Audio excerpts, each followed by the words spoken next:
What's goody, y'all? You guys know who it is. Ringside Rave. Make sure to subscribe to us on YouTube, follow us on Instagram and Twitter, and let's get into this podcast. What's up, everybody, man? This is your host for tonight's episode of the Fade Hour, episode 2. This is Maul, from Brews and Boxing, by the way of Ringside Rave. What I'm going to go ahead and do now is step aside and let my man who on here tonight go ahead and introduce themselves. What up, y'all? What up, world? It's your boy Newzz representing that Ringside Rave. Y'all already know what it is with me, man.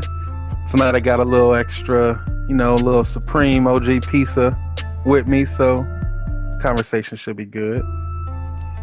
Yo, what's good, y'all? It's Pat Scorpio, the New England representative, and since I don't got to work tomorrow because it's Labor Day, I got a little bit of Henny Way in my system, after I had a nice little dinner, you know what I'm saying? So, it's already flowing, so I'm ready to talk, you know what I'm saying? Gotcha. Yeah, I'm just having a little double IPA I picked up from Gainesville last night.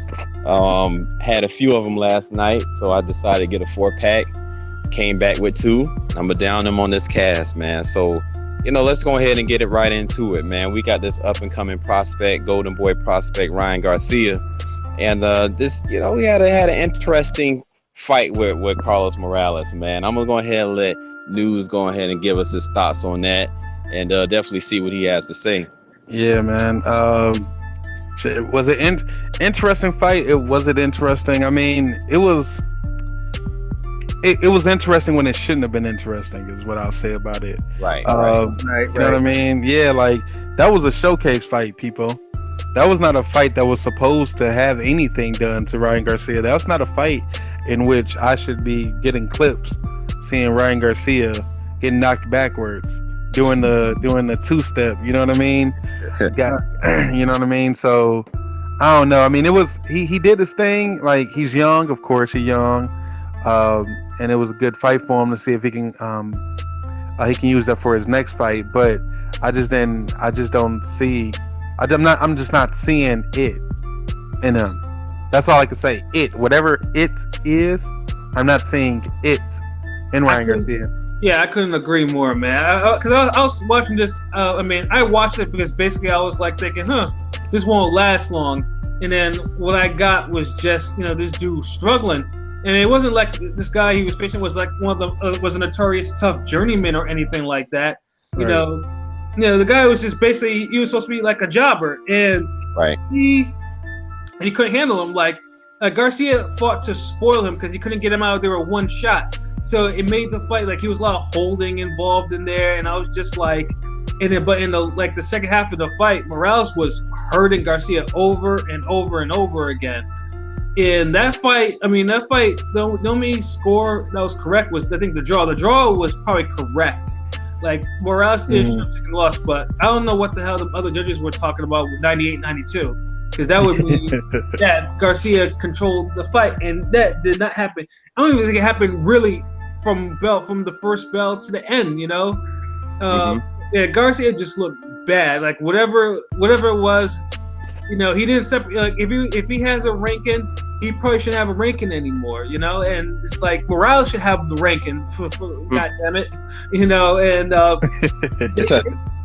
they should really run that back, Give him, definitely 3-4 months, whatever. Garcia, whatever he needed to do, but something needs to be done. Like, it was just crazy to me just watching a young fighter, just being rocked back by just like Newzz said, and it's just like, you didn't, like, you're reacting like you've just never been hit by a jab before, like you were surprised that jab hit you. What the fuck is going on?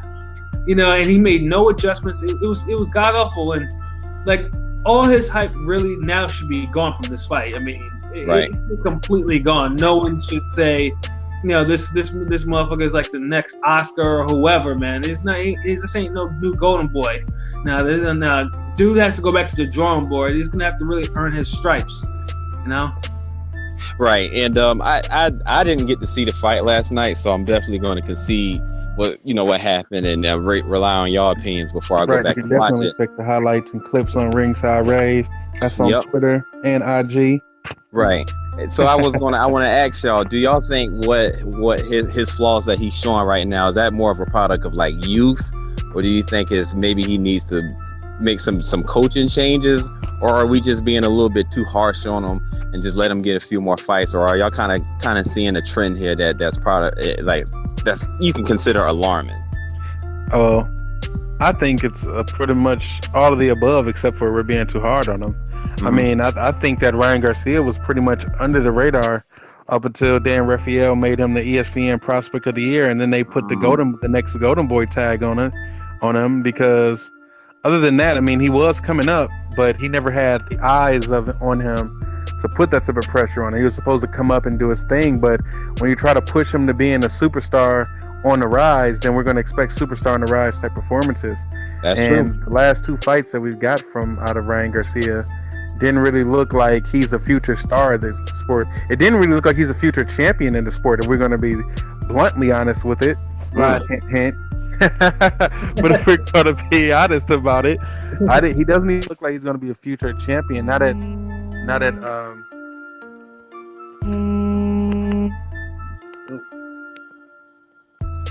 Yeah, well, I'm still here. Yeah, I'm here. Yeah, my bad, y'all. He doesn't even look like he's going to be a champion right now. Like, he's not looking he fights at 130, right? Right. Yeah. Right. So yeah, he's not looking to be like he's on his way to that type of Future. Right. Future. Right. Recent a future coming soon. I don't know. He has a lot of work to do. I was thinking about a new trainer. I know I brought that up to Pat, that he could possibly use another trainer, especially someone like a Robert Garcia who could help work with him. But like people saying, he's looking more like the next Amir Khan than the next Oscar De La Hoya. Not even Amir Khan, because Amir Khan at least had flashes of skill. I mean, Amir Khan had flashes of actual, brilliance, where he just weak chin.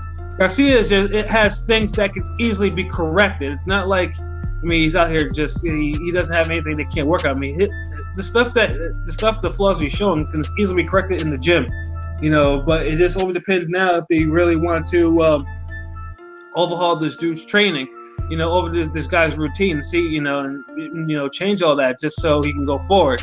Because he needs a lot of work, because right now, if anyone, I believe any 130 champion and top 10 contender will body him like soon. Like it will be like no contest. Right. I got that. And before we transition that, to get y'all opinion on how he stacks up against some of the other up and comers, is there any positive that he can take from these last few fights besides the fact that he did win? But like, is there any good things that he did or that he may have shown y'all to say, well, while he got a lot of work on, he does do these things good in the ring? I mean, he didn't give up. That's pretty much, I think, that's the best I can say. He still pressed forward. And usually, like, someone that, because a lot of young fighters, if they have like bad performances or if they see themselves getting bullied, someone will just go in the tank and let themselves get bullied. He did let himself get bullied completely in his last couple of fights. So, there's something there at least. He won't give up trying to win. But, eventually someone's going to hit him hard enough where that's not going to make a difference, and then that's going to be all she wrote. That's pretty much the positive I can take away from his last couple of fights. I don't really take anything away from his last couple of fights personally. There really isn't anything to take away from him. He hasn't looked impressive at all in the last two fights, where his hype has been, where people are tuning in to make sure we see him and they're building him up as this future take the torch type of star. I haven't really seen those type of performances to make you be like, yeah, this guy is next. So I wasn't really impressed with his fight versus Jason Velez, and I wasn't impressed really with him versus Carlos Morales. And so if we're talking that caliber of opponent, then what happens when we do get to the bottom of the top 10 of the 130? Like the real, you know what I mean? Right. Yeah. So I don't know. And he just turned 20 on the 8th of August. So he is young, but at the same time, we see young fighters all the time. We see young fighters all the time, and Devin Haney passes his test and with flying colors. You know what I mean? And if he didn't, everyone would be on him. So when we talk about Ryan Garcia and his lack of dominant performance, I don't think it's anything wrong with it. It's just that this is what happens when you have the hype on you, when you have the world's eyes on you. Your performances are picked apart a little bit, and he's not performing up to the standards of what they're hyping him up to be, in my opinion, at least. Right. And y'all, yeah, we definitely about to transition and talk about some other prospects as well and compare him to him. But Newzz and Pat, man, if y'all want to take just a quick second, let these fans know where we can come find y'all at on Instagram and Twitter and any other, social media that you guys may have out there, maybe some YouTube or Spotify and stuff like that. I could be found on IG, of course, and Big Pat, and on Twitter too. I think Big Pat's also my handle on there too. I use that a lot. Also too, I have a YouTube channel. I mean, Pat Scorpio. You can probably Google that. You probably see like all my old videos from like 2010 on that, and I think that's probably about it. And then of course, the Ring Gang Radio, Instagram, and stuff like that. I do stuff on there too. So that's where I could be found.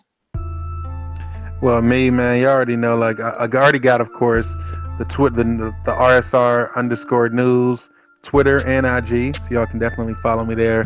But with me, again, like I always say, it's all about that ringside rave shit with me. So definitely follow that Ringside Rave Twitter, Ringside Rave IG, Ringside Rave YouTube. Subscribe there. We even actually got these podcasts coming to iTunes, Spotify. We have something in the works. I ain't even gonna go too far into that right now. Yeah, we ain't even gonna go too far into that. But yeah, definitely follow everything Ringside Rave. Follow all my people. Follow Maul, Pat, Smoke. Everybody that's contribute to this Ringside Rave, man, it's a family, so we appreciate everything. Definitely, y'all. Much love, man. So, all right, let's go ahead into it, Pat. When you got Ryan Garcia, they trying to showcase him, not really impressing y'all, at the moment. How y'all think he stacks up against the likes of Stevenson and Haney and Lopez at the moment? I mean, right now, he's at the bottom. If we're talking from those parts, he's at the absolute bottom right now, because the other three, at least, with Stevenson or Haney or even Lopez too, they've shown some upside. I mean, even though they all have their little flaws more, but they've shown more upside than downside. Whereas Garcia, I just haven't seen. I haven't seen that just yet in him. The other three, at least, I could see at some point maybe picking up a title in maybe the next 2 or 3 years. Garcia, I don't see him. I see him getting KO'd probably in his next couple of fights. That's not really the best thing for me to actually say about a prospect, especially someone that Cypress is. But that's what I see. Man, I agree with Pat, and I agree with Pat 100%. He's at the bottom of that list. I mean, Shakur Stevenson is a monster to me, as far as technically skilled, confidence, Olympic pedigree with himself. You have Teofimo Lopez, swagger out of this world, bombs in his hand, get you out of there and look pretty in the process. You know what I mean? Lopez is not playing around with anybody at this point. And then Devin Haney's just so smooth in there. Like, Devin Haney's like, I don't even know what to describe. Like, the skills there, the power's there, speed's there, but he does it so smooth. He's more smooth than anything else, which is what I love about Devin Haney's style. Ryan Garcia, I can't say the same thing about him. I mean, at the end of the day, he's at the bottom of the list for me. It's too much flaws. He fights standing upright. To say when I said that he's more like the next Amir Khan than Oscar De La Hoya, he's not the next Amir Khan either yet. I mean, Amir Khan also had Olympic pedigree, but Ryan Garcia looks to be going down that path of when you just see the guy with the high speed, high speed, but even Amir Khan would destroy a fighter like a Carlos Morales. He have his problems with the guys that can knock him out. Other than that, Right. you know, Amir Khan does his thing. So I don't see Ryan Garcia as anything on their level right now. Like if I ranked them, those four, I would rank Devin Haney as a prospect. I would rank him in A. Mhm. I would rank Shakur Stevenson in A. I would rate Teofimo Lopez. I'd rate him like I'd say a B plus. I'd rate him a B plus. But then I have Ryan Garcia. He's like a C. You know what I mean? At very best, to me. Mm-hmm. Like he's just average to me. Right. Yeah, and you know what? I can't even disagree with them rankings because I see it the same thing. I think Garcia. I don't know. When like I said, I didn't see his fight recently, but his prior fight to that, it just wasn't impressive. I thought he struggled more than he should have. But when you talk about Stevenson and Haney, they're in a different class than him right now. And it's like they have world champion like potential real soon. You know what I'm saying? Garcia, don't think he'll ever get there, man, unless he clowns his way into a belt. I think Lopez is going to be a world champ as well. I'm just interested to see those three eventually mix it up. Ryan Garcia, he's just probably going to be, like y'all said, until he gets exposed, be a hype job, try to be a future pay-per-view star. Not going to happen. But he definitely doesn't even deserve to be ranked against them, the other three at the moment. And I don't think it'll ever be a point where he's in the same sentence with them. And also at the same time, he's a guy that's called out Tank. Right. Like, Repeatedly. He's repeatedly called out Tank. Repeatedly. Like, at the end of the day, Tank had more to do. What was Tank at the same age of his career? I'm gonna look that up while we're talking. I'm gonna look and see where was Tank when he was 16-0, because I believe Tank Tank had a lot of pressure on his shoulders. If Tank looked like that versus Carlos Morales, You kill him. Tank went right. Everyone would have killed him. And so to see Ryan Garcia have it, I can't hide behind, well, he's young, because everybody was young. He's older than a lot. He's 20. He's 20. Mm-hmm. You know what I mean? It's not like he's that much younger. I'm sorry. Yeah, it's not like he's that much older. I'm sorry. Damn. That's not like anyone else is that much older than him. You know what I mean? And Tank, let me look and see. So I'm looking at it right now because his 16th fight was the Pedraza fight. Right.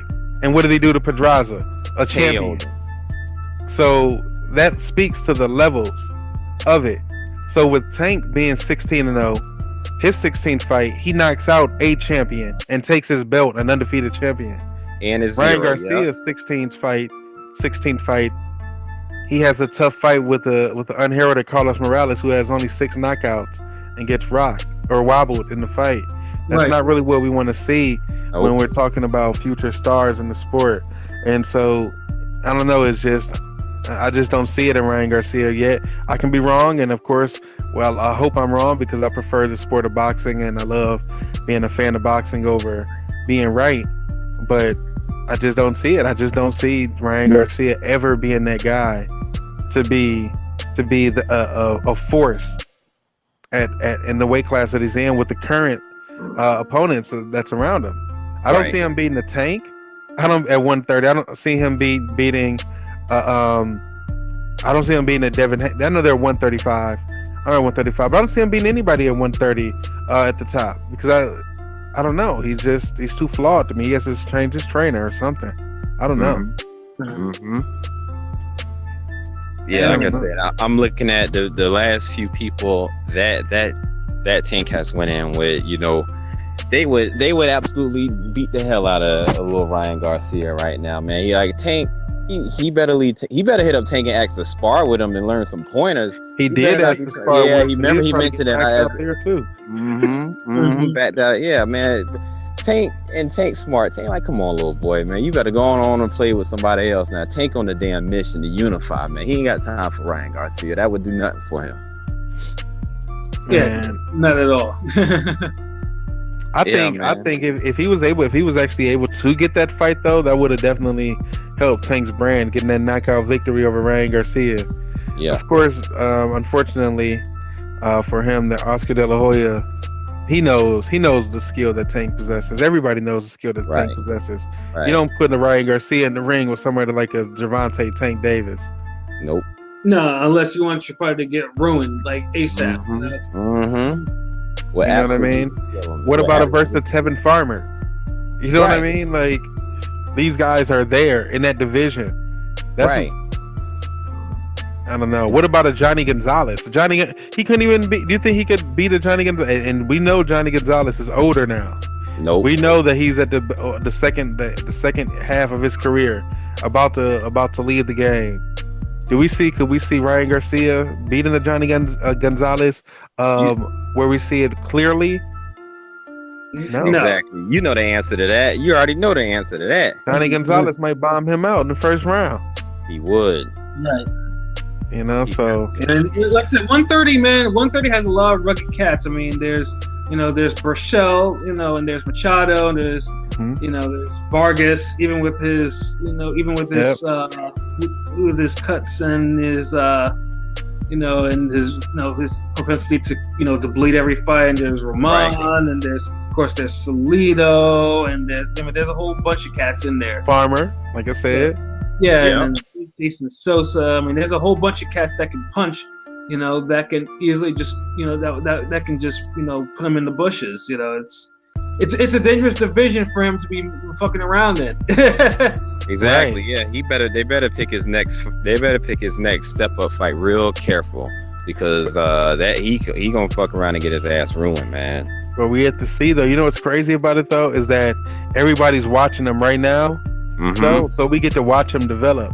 Where does he go from here? Is it going to be, damn, we knew Ryan Garcia was going to get knocked out, or is it going to be, oh, he improved?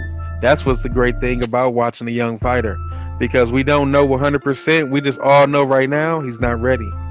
Better throw him in there with a Gamboa and see what the hell he can do. That probably won't work out for him anyway. Nah, Gamboa might be way too skilled for him. Gamboa, and he's never seen. You know what's crazy about, and which I always found funny about some fighters, is that fighters with a lot of hand speed typically aren't that good versus another fighter with a lot of hand speed.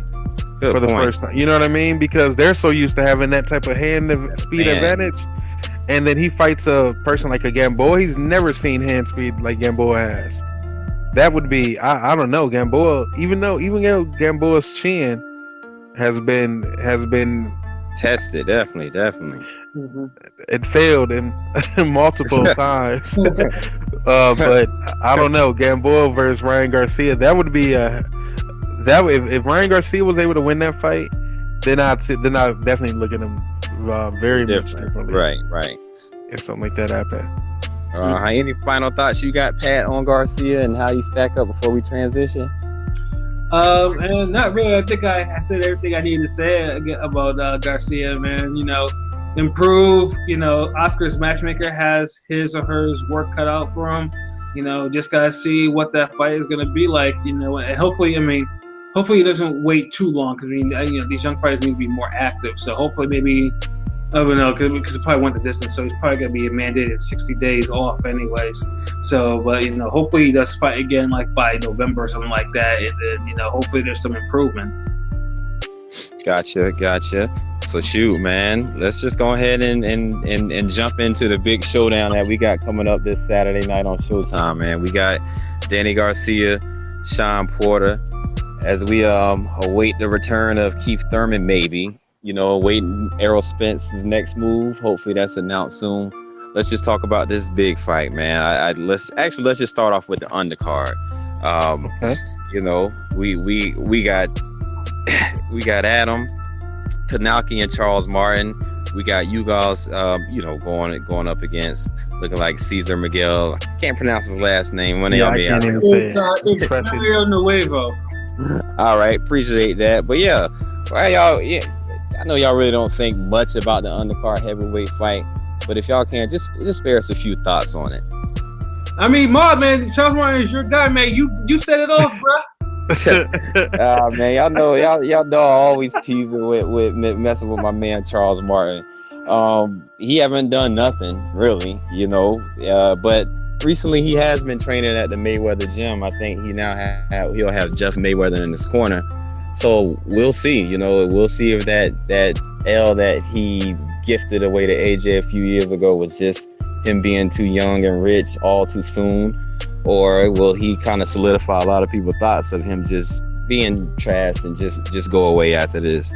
Unfortunately, I think that's probably what's going to happen. Kanaki is someone that a lot of people say wasn't really that impressive his last fight, but he still got that Spilka KO that's fresh in everybody's mind that he had last year. And I probably expect the same thing, maybe a TKO late, at 7th, 8th round. But what y'all thoughts on it? Man, listen, Charles Martin, man, just for the fact that he gets to be introduced until the end of his career as former world heavyweight champion, it absolutely astounds me, man. Like how this motherfucker got to the belt. I mean, let's say, the fates, the boxing god showed him a lot of favor. You know what I'm saying? Because 1 minute he's fighting on a low level fight on PBC, not really all that great. Next thing you know, he's in a damn near a co-main event at Barclays, fighting against all attempts, a gimpy fighter who came in there with a pre-existing leg injury and then tore his shit all to hell, because from all the pressure he got put on it by Martin's size. And now, of course, he was heavyweight champion briefly, and then, he was full of himself. Went, Man, he walks this earth like a god. Yeah, walked the earth like a god. Got to in short order, pretty much dropped his belt instantly, and then went on a mental break, if you want to call it that. Full of stuff, and then like I said, man, I never thought much of Charles Martin before all this. So to me, I think it's gonna be good because I know he's had a couple fights off camera, this is gonna be his first televised fight in the since he actually won the damn belt. So I guess if he's actually gonna be a player in this division, he's gotta look impressive against Konaki, who Konaki, as far as I know, hasn't been stopped, and I know he had the win over Suzuka. Yeah, but dude's conditioning is like horrendous, anyways. But he can punch. So never know though. You never know.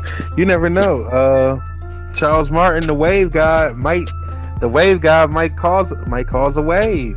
You never know, because at the end of the day, Charles Martin was still a prospect himself. That's why it's like, the crazy thing is that, he lost to Anthony Joshua. So it's always been funny to me that he's always going to be known as a champion, even though that's a great thing for him. He wasn't ready to be a champion at that time. Right. He never had to go through to get to that level to win the championship. So him fighting I can't even say his name right now, but him fighting his opponent, who's actually the guy that's supposed to win, is a good fight for Charles Martin, in my opinion, because like you were saying, Pat, it shows pretty much, or I think it was you, Ma, it shows pretty much where he's at as far as a boxer, because we still don't know. Because Charles Martin, at the end of the day, is 25-1, with only lost to Anthony Joshua and 23 knockouts. Right. So we still don't know. What if he beats Kanaki? Right, then what? Yeah. That would be crazy, because now he's legit. If he beats Kanaki, at the end of the day, that doesn't mean that he's a top tier heavyweight. All that means is he's a legit opponent. So I'd like to see Charles Martin in the mix fighting. If he wins, I'd like to see a Charles Martin versus Jarrell Miller, or Charles Martin versus Dominic Brazil. You know what I mean? Because at heavyweight, we need those underfighters from the U.S. to fight. We need more of those. We don't have any, though. We just have Deontay Wilder. He's the best, but the other guys don't fight. We need to see a Dominic Brazil, Dominic Brazil, Jarrell Miller, winner of Kanaki, Charles Martin type of round robin, so we can see what we have going on in the U.S. The more, the better. Yeah. So I'm cool with that fight. I'm actually cool with the fight. The winner just means that he's just not a journeyman. Because whoever loses the fight is going to be a journeyman. I'm sorry. Yeah, Neither one of them pretty have a resume. Neither one of them have a resume. So you know what I mean. So whoever loses this fight is a journeyman, because if you can't beat the other, I don't know. So I just think that's a cool fight, especially for the opening card. Yeah, the opening fight on the card. Mm-hmm. But shoot, let's go ahead and go to the second fight, man. We got your Dennis Ugas, man, who coming in on what looks like his 7-fight win streak after that loss to Amir Iman back in 2014. Yeah, he done fought 2 times this year. Got 2 stoppages. So how y'all think he gonna look this Saturday night? Man, look, because like I said, that Amir fight, Amir screwed him to it, and that's actually, that victory actually looked good, for him, because like I said, because Ugas has really improved, been bounced from that loss. That dude has been on a roll. The Ray Robinson fight, I remember I think that was on the whose card was that? Was it a Mike Garcia fight or whatever? And then the Delorme fight, that was on the Mayweather McGregor Freeview. That was damn near a fight of the year. Dude has been, and I know he took this year of Jamal James, who had a KO of the year, just like this last month. So dude has been doing this thing on the second tier for welterweights, man. He's probably damn near a legit contender at this point. Very on the way, I've only seen fight once, and the only reason why I actually know his name is during the time when the WBC was trying to put together that WBC welterweight tournament, and then I saw him fight once before the WBC just pretty much abandoned it. And then of course it was revived with the Evander Holyfield stuff that was completely unrelated to it. But I only saw him fight once, and he has pop in his fist. So I think this is probably gonna be the better undercard fight. This fight. I do think somebody is going to go to sleep. For sure. He's from Argentina too. Okay. Yeah. I see those. That's what what's crazy about the Argentinians is that when they come over, and you do not know who they are, they're always coming with firepower. It's always so crazy. Liable to slump you. Yeah, it's man. That's why we need a fighting game. We need another boxing game, so that way you don't know you don't know who's in this division. Yeah, and you see it's an Argentinian, you pick them because you got a good chance of knocking your opponent. Because I don't know, it's just I don't know what it is in the water over there. I don't know what it is, but these guys come over here with power. They're willing to fight, and they always have some skill. This is because I don't, like I said, and I'm honest about it, I do not know who he is, but I know he's going to have some work in him. Because that's what they do. They can fight. Argentinians can fight, like you said.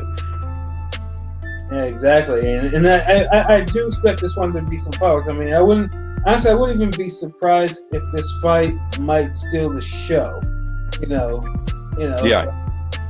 But we'll see. I think both men are probably gonna be up to this fight.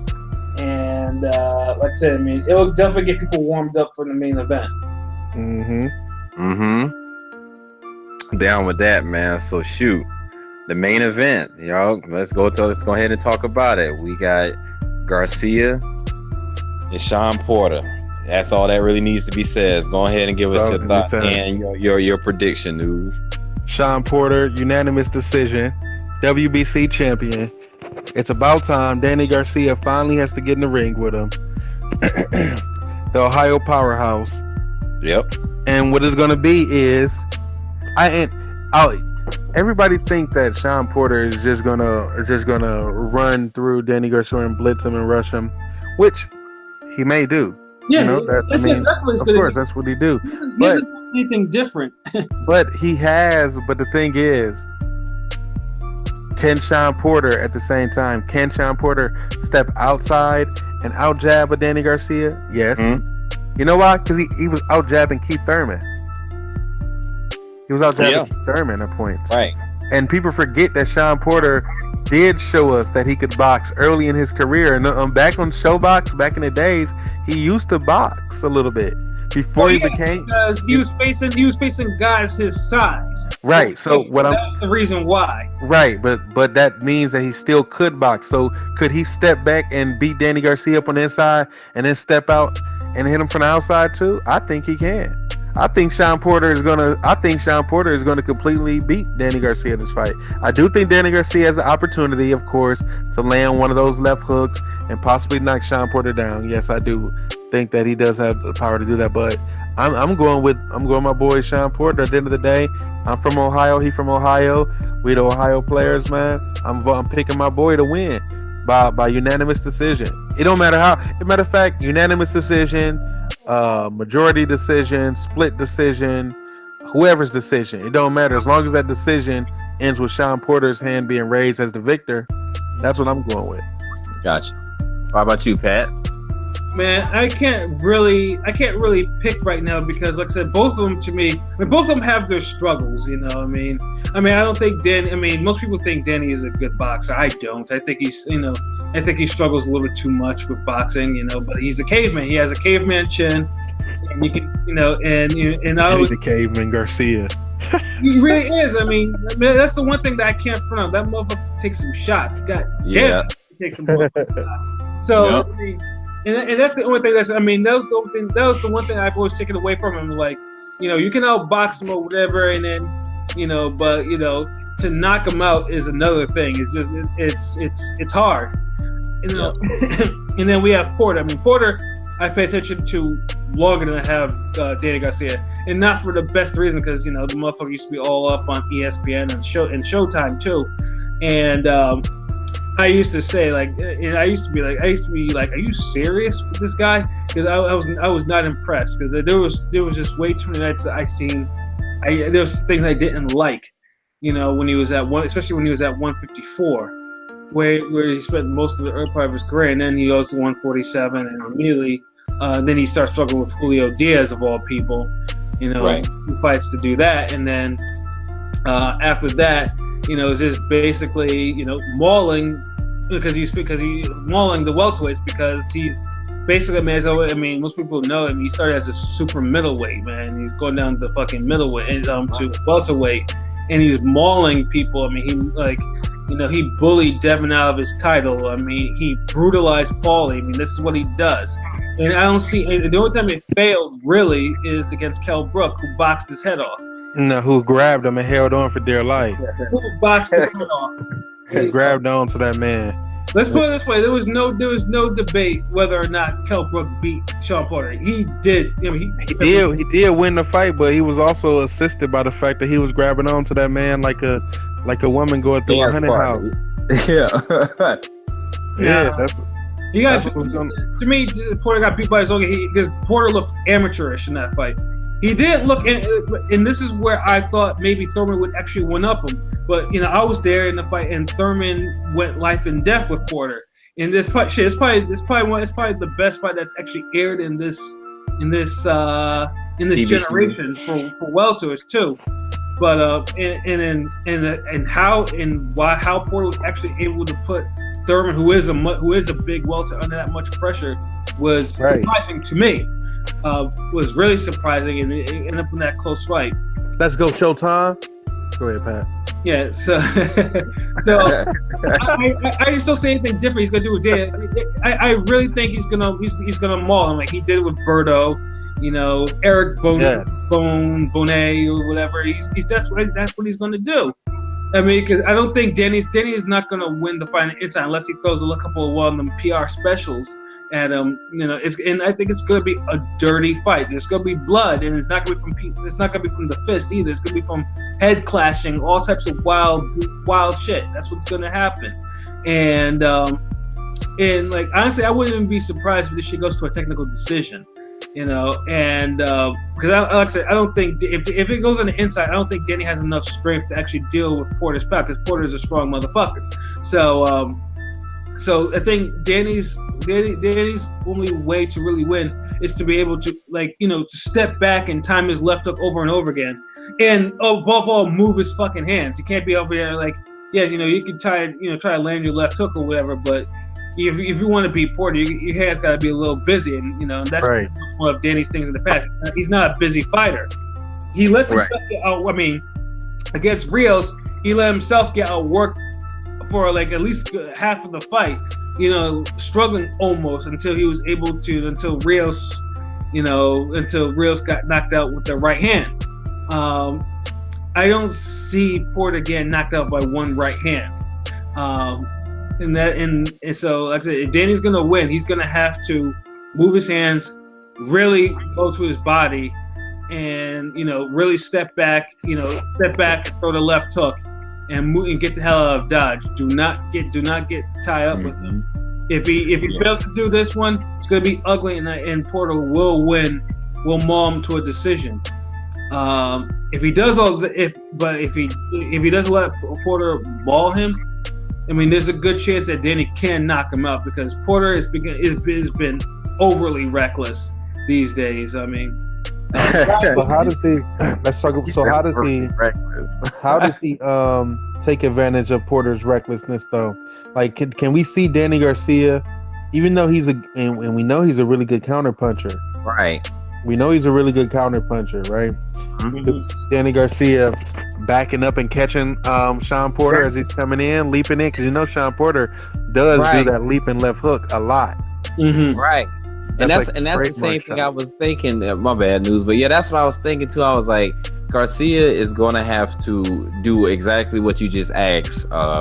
Can he step back and just keep continuously clipping Porter? Right. That's what he's going to have to do effectively. But like you said, for 12 rounds, that shit might be a lot to ask for Danny, man. And I wish I had your confidence to pick a winner and stick with it, but like I've been flip-flopping like the last few days, man. My pick might change by the time the podcast hits its availability. But usually might as well flip flop too until I see the weigh-in, until see, because usually weigh-ins. I mean, Porter. I always said Porter's not long for welterweight. I mean, he's starting to. I mean, the fact that he's actually managed to get himself down to like as low as 143 is incredible. But I really think he's not long for welterweight, and he's been struggling to make this weight in the last couple of fights. Mm-hmm. And I think it's shown in some of his performance, especially in this last fight. It really showed in his last fight. Like his performance was all off. Right. And I do think the weight played a part in it. And if I see him struggling to make weight again, then I mean that's it. To me, I mean I may just go with Danny to actually win that fight. Yeah. But yeah. I don't know, man. Danny just.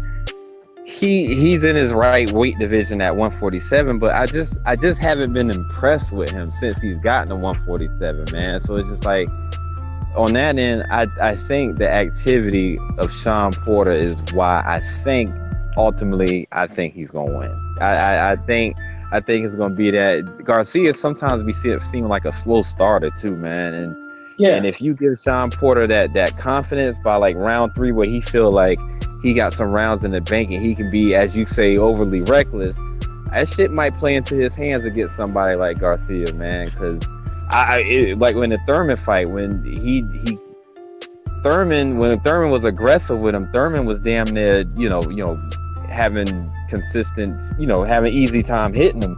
It wasn't until later on in the fight when Danny seems to, got himself into the fight where he started, being neck and neck with Thurman. But I just don't think he can afford to take to round 4 and 5 to get himself going, because by then that shit could be ugly. He could be down 4-0 on the scorecards. Right, and like I said, one thing that Porter style does, it does wear fighters out. It wears a lot of fighters out. Ask Berto. Yeah. Berto's a different case. Berto's just struggle. Berto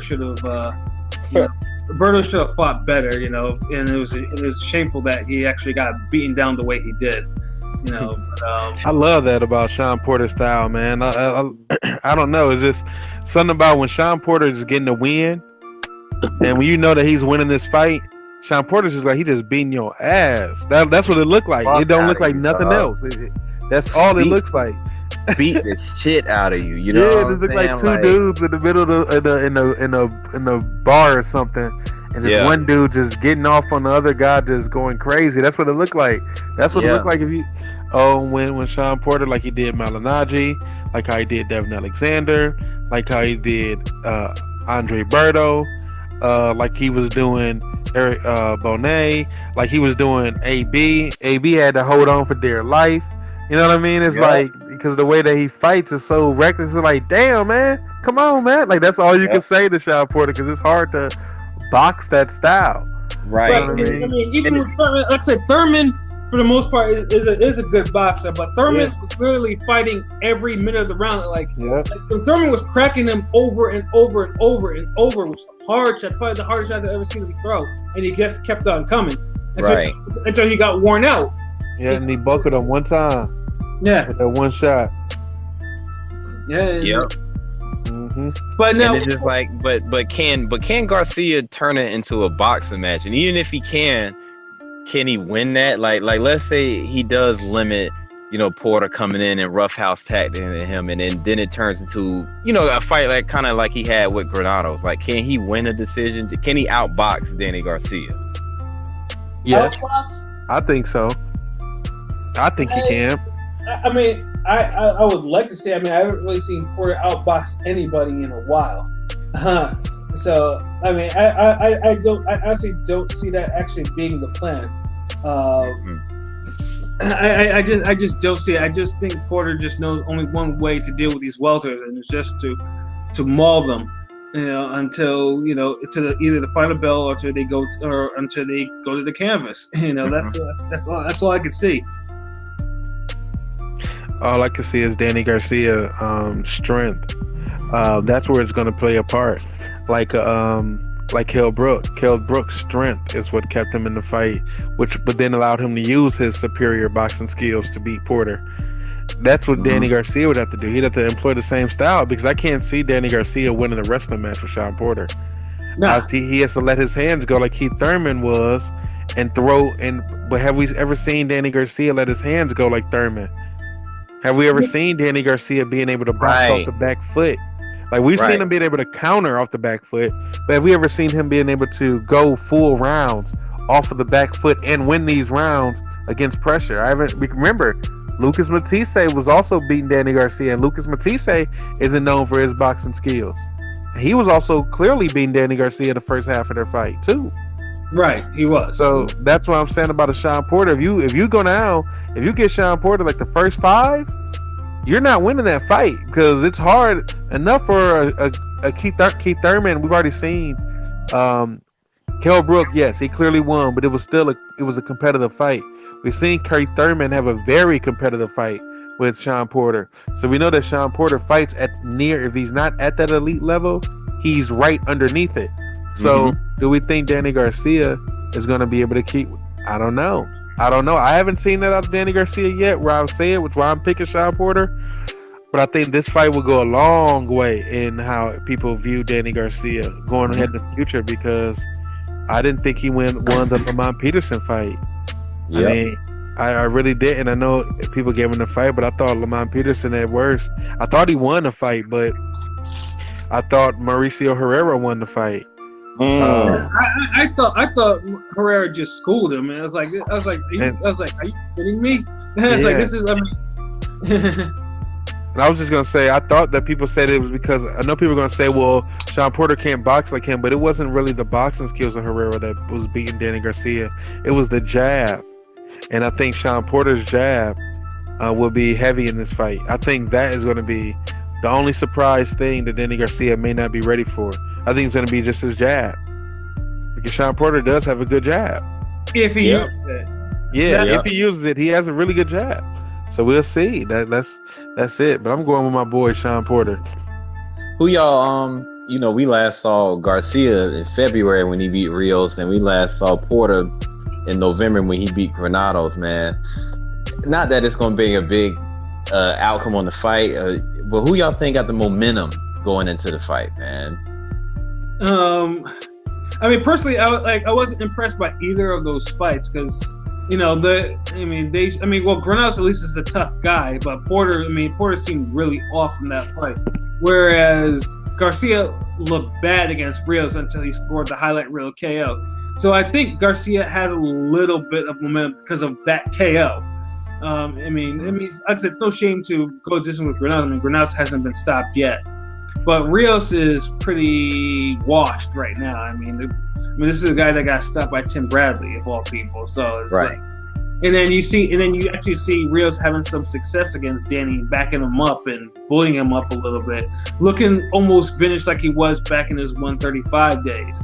And then, of course, like I said, this is a wash for Rios. So, he takes, one shot was all it took, for him to go to the canvas. But I couldn't. And I think this is what dims the fight for me a little bit, because neither of these fighters were impressive. And this is for Keith's vacant WBC title. So I'm just like, whoever this is just going to be WBC champion until Keith wants to fight again.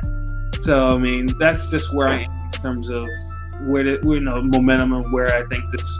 What I actually think of the fight and everything. Right. I'm really heavy using the Keith Thurman fight for both to pick my winner for the fight. I know people say you can't use triangle theories, but at the same time, I also believe in you look at the fighters and you give it the eye test, thinking about which each fighter does. And like I said, Shawn Porter's wildness Shawn Porter's rough and aggressive fighting style and the fact he lets his hands go can be definitely a problem and make him get the victory over Danny Garcia. But Danny Garcia also has the ability, he's a great counterpuncher, to catch Shawn Porter with something while he's coming in and possibly hurt him, which can at least get him the round or even end the fight. But I'm looking also at the, like I said, mutual opponents, and the Keith Thurman fight. I look at that and I think that the reason Keith Thurman beat Shawn Porter was because he was able to let his hands go against Shawn and fight off the ropes and keep Shawn Porter at bay at points with his boxing skill. And then I look and I see and I think, can I see Danny Garcia doing the same thing? And I can't. Mm-hmm. That's why I picked Shawn Porter. That's the reason why I pick him. It's because of that reason. Honestly, if Danny wins, it's going to be by KO. It's gonna. I see Danny winning more by KO than I do by decision. Right. It just as I see Shawn winning by decision just more than I see him. I don't think. Now, if Shawn actually has enough power to bother Garcia, that would surprise the hell out of me. But yeah, man, we got just a few minutes left before we go ahead and put the cap on this episode.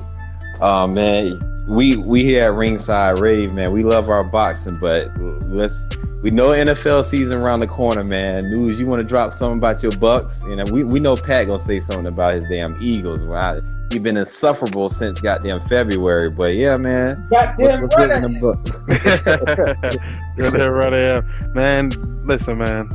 So if we start off the season 0-3, man, y'all gotta take it easy on us, man. We don't have our starting quarterback, man. We don't have our starting quarterback.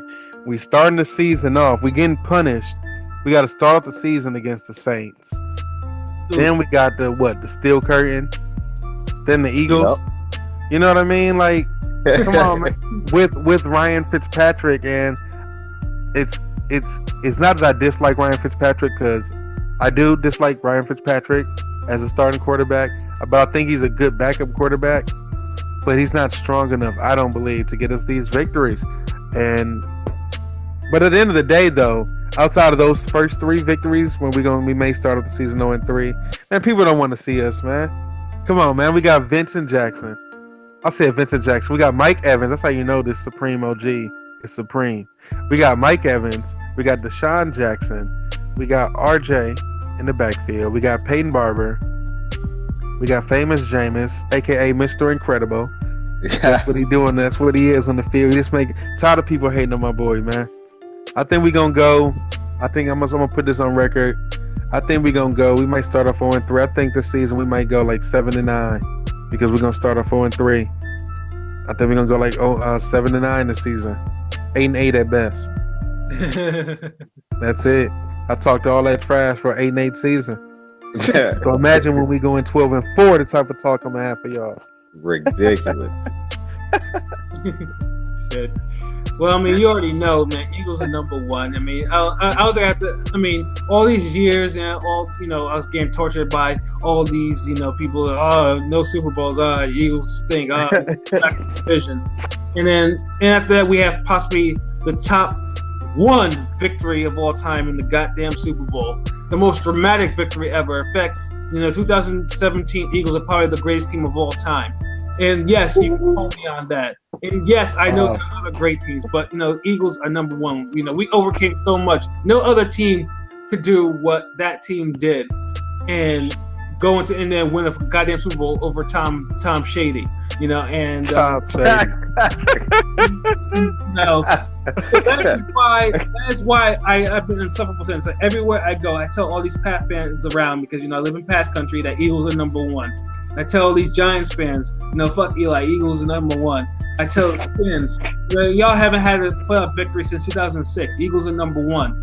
I tell the Cowboys, I tell the Cowboys every week, man, something different, man. In fact, that team is falling apart. One of them got caught, with that piff on them. So so he's probably off the team right now, and they still got Dak as a quarterback. So naturally, they I don't have to say shit about that team. So I think we got the word now that Nick franchise. I call him Young Foles because his game doesn't age. He's gonna be starting. He's gonna be starting off the season against Atlanta. We send them in the playoffs. We send them on their merry way. Back in there. I know Art Blank was probably disappointed, but that's the way of the world when you have Matty Ice as your quarterback. So that's what's gonna happen. We face them on Thursday. I'm gonna be in tune with that because I have to watch this. Then I know we got the Bucks, and then the Bucks have given us some losses, man. So it's time to return the favor. The last couple of games. And then then I think we got the Colts, and that's a W right there. I don't think there's a game that we probably would feasibly lose until maybe we face the Vikings in week 5 or something like that. But we'll see. So obviously, this team might have a little bit of a Super Bowl hangover. We're still waiting. We have some of our people that are still injured. Carson is almost ready. I know Alshon Jeffrey might be ready by week 3 and stuff like that. At least we got Sproles back. I missed that little motherfucker. And my Nigerian Bray Ajayi, we in there. We got Aguilar, the most improved player in the NFL by far. We got Zach Ertz, the GOAT tight end. And of course our O-line is beast. Lane Johnson, Jason Kelsey, Jason Peters, the OG, salute him. Vitae, our D-line, Derek Barnett. We got Fletcher Cox, Brandon Grant, Chris Long, the righteous white man. All right, man. This dude, we're going to put the Grammy music up under this because shouting out these Eagles. Man, these dudes won the Super Bowl. This man going crazy. Yeah, we're going to, you know what we're going to have to do, y'all. So, since, like I said, it's the fade hour. So, what we're going to have to do, because it is football season, we might start doing a special thing for the fade hour. So, I'm sure everybody that listen to it, period, do like football too. We might as well, football and boxing go hand in hand, man. Like right. Barbaric. Yep. So we're gonna just start splitting up our fade hour. That's how we're gonna do the fade hour moving forward. We're gonna do half the show. We're gonna talk our boxing. The other half of the show, we're gonna talk our shit about the NFL. What's going on? And speaking of football and boxing, man, shout out to the Cowboys for showing that love to Errol Spence, man. I appreciate the way y'all was showing that young man some love, man. Right. Errol Spence needs to come to the link, come to play, perform in a real football stadium where winners be at. You know what I'm saying? My man is on 10, man. Shoot, man. Listen, all I gotta say is I love to say this because I'm a Jags fan, but I hate to say this because I'm a Gators fan. But we got Jalen Ramsey and y'all don't. You know what I'm saying? That's all I gotta say, man. All I gotta say is I think offensively we still gonna be a struggle. Blake Bortles is who he is, man. He is Elvis. He is not even Elvis Gerback level of consistency, man. My man is straight. He's average at best. I think regular season wise, 10-6 record again. I say 11-5 at best. In the postseason, I want to say Super Bowl, y'all. If they avoid a big catastrophic like as long as we keep our top 5 players through the year, I think we can go ahead and go to the Super Bowl. Fucking, I'm gonna say it. It's AFC title game. Getting there. If not, the season is a bust. Period. I think the Jaguars are gonna make it to the Super Bowl with 11-5 record and lose the Super Bowl. Not winning. We are not winning the Super Bowl. Yeah. Yeah, they're gonna face the Eagles in the Super Bowl, and the Eagles are gonna win. The Eagles going to the Super Bowl again. My man crazy. Yeah, exactly, man. But yeah, I appreciate y'all thoughts on that news. That was a little good tidbit about us going ahead and diving into that football shit. Yeah, I think we should do that for the fans. I'm sure the fans they'd appreciate it. You know what I mean? As a matter of fact, that's what we should do from now on. So for the Fade Hour, we're gonna make the first half of the show always the first half an hour. We make that about boxing, whatever's going on in boxing. The other half of the show, the next half an hour, we hit the fans with a little sports talk. Maybe it's the NBA, maybe it's the NFL, whatever's going on in sports. Because we versatile, we like everything anyway. Right, like I said, you know, it's all about sports, man. You know, boxing, basketball, football. You know, as long as they play to win, it's all cool with us. You know what I'm saying? Definitely, man. Yeah, fans, if y'all want to see us or hear us talk about something, just go ahead and let us know, man. Y'all fuck with us on all social media platforms. So, man, if there's a sports topic, a music topic that y'all want us to discuss, let us know, man. So, yeah, with that being said, this is episode 2 of the Fade Hour with Ringside Rave. This your boy Ball from Bruising Boxing here in Jacksonville, Florida. That's it. Let me go ahead and pass it to them so they can say a little something, and the episode is done. No, that's it for me, man. You already know what it is. Your boy Newzz, Ringside Rave. Like I said, make sure y'all follow us on Twitter, follow us on IG, subscribe on YouTube. Make sure you listen to the podcast, man. We up every Monday night. I'm gonna try to make sure we there for y'all about 9:30. Y'all get in that zone with us. Yeah, man, that's it for me too, man. I'm about to go watch this episode of Insecure on HBO. You know, don't hate me, don't judge me. You know what I'm saying? I like watching bitches.